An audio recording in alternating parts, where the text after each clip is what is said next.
he broken this ceasefire. He killed our people, and he didn't exchange prisoners. We signed the exchange of prisoners, but he didn't do it. What kind of diplomacy, JD, you are speaking about? What do you mean?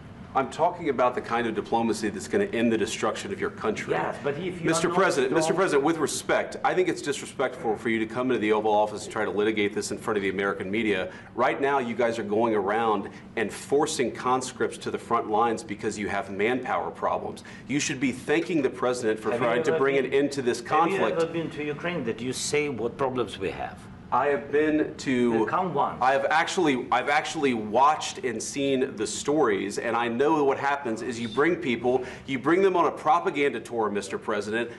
Do you disagree that you've had problems bringing people into your military? And do you think that it's respectful to come to the Oval Office of the United States of America and attack the administration that is trying to prevent the destruction of your country? A lot of questions. Let's start from the beginning. Sure. First of all, during the war, everybody has problems, even you, but you have nice ocean and don't feel now, but you will feel it in the future. God bless. You don't know that. God bless. God bless. You will not have a war. Don't tell us what we're going to feel. We're trying to solve a problem. Don't tell us what we're going to feel. I'm not telling you. Because you're in no position to dictate that. That's Remember exactly this. You're in no position to dictate what we're going to feel. We're going to feel very good. You will feel influence. We're going to feel very good and very strong. You will feel influence. You're right now not in a very good position. You've allowed yourself to be in a very bad position, and he happens to be right about it. From the very beginning of the war. You're not in a good position. You don't have the cards right now. With us, you start having cards. Playing cards. Right now, you don't. You're playing cards. You're playing cards. You're gambling with the lives of millions of people. You're gambling with World War III. You're gambling with World War III. And what you're doing is very disrespectful to the country, this country. That's back to you. Far more than a lot of people said they should have. Have you said thank you once? This entire meeting? No, in this entire meeting, have you said thank you? You went to Pennsylvania and campaigned for the opposition in October. Offer some words of appreciation for the United States of America and the president who's trying to save your country. Please, you think that if you will speak very loudly about the war, you can... He's not speaking loudly. He's not speaking loudly. Your country is in big trouble. Can I Wait a minute. No, you've done a lot of talking. Your country is in big trouble. I know. You're not winning. You're not winning this.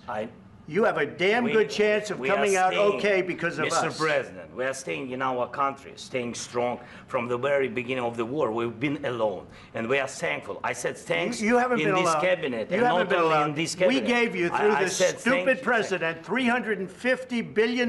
You voted we gave for you your military equipment, and your men are brave, president. but they had to use our military. Yes. What about if you didn't have our military equipment, if you didn't have our military equipment, this war would have been over in 2 weeks. In 3 days. I heard it from Putin. In 3 days. This is something maybe new. Less. In 2 weeks. Of course, yes. It's going to be a very hard thing to do business like this. I tell you. Just say thank you. I said a lot of times to American people. Accept that there are disagreements, and let's go litigate those disagreements rather than trying to fight it out in the American media when you're wrong. We know that you're wrong. But you see, I think it's good for the American people to see what's going on. I understand, sir. I think it's very important. That's why I kept this going so long. You have to be thankful. You don't have the cards. Thankful. You're buried there. Your people are dying. I can tell you You're again, running low on soldiers. Listen, please, you're running Mr. low President. on soldiers. It would be a damn good thing. Mr. And then you tell us, I don't want a ceasefire. I don't want a ceasefire. I want to go, and I wanted this. Look. If you could get a ceasefire right now, I tell you, you take it so the bullets stop flying and your men stop getting killed. Of course, we want to stop the war. But you're saying you don't want a ceasefire. But I said to you, I want a ceasefire. With guarantees. Because you'll get a ceasefire faster than an agreement. Ask our people about ceasefire, what they think. That wasn't with me. For you what, that wasn't with me. Means. That was with a guy named Biden, who was not a smart person. That was with Obama. It was your president. Excuse me. That was with Obama, who gave you sheets, and I gave you javelins. Yes. I gave you the javelins to take out all those tanks. Obama gave you sheets. In fact, the statement is Obama gave sheets and Trump gave javelins. You got to be more thankful, because let me tell you, you don't have the cards. With us, you have the cards.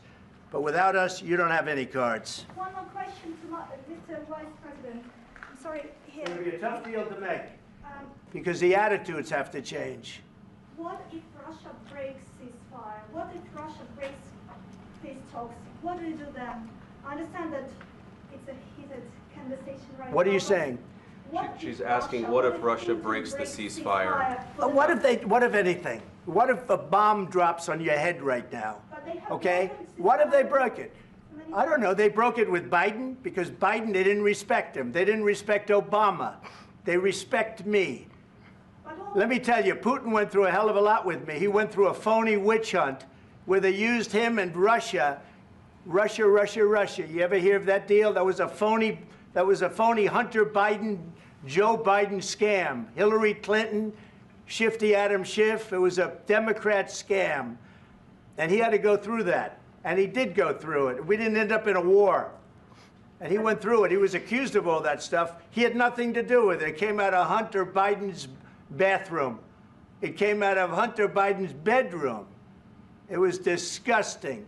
And then they said, oh, the laptop from hell was made by Russia, the 51 agents.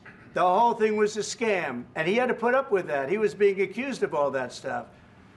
All I can say is this.